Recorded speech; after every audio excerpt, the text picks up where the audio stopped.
Hello everyone. Today we will see how to make a sweet potato milk. Sweet potatoes are high source of vitamin A, which is good for vision, B6 for brain development in children, C to boost immunity, potassium to help the function of muscles and nerves. Here I've washed the sweet potato using a vegetable brush to remove dirt and soil. Now let's peel it to remove the skin.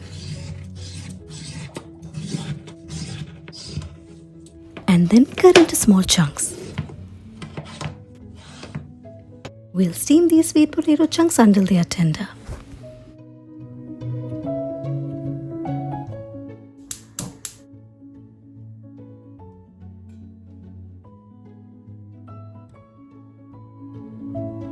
Let's check if they are cooked. Well cooked. Let it cool down. After it cooled down, I've transferred my sweet potatoes into a blender and I'm adding a glass of milk into this. If you want to go plant-based, coconut milk is the best choice for this recipe.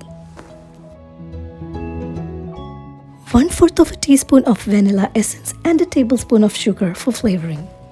Now let's blend it until smooth. The sweet potato milk looks like a golden drink. Just like gold, this drink is rich too. They are rich in vitamins, minerals, and antioxidants. I hope you enjoy the milk too. Do follow for more videos.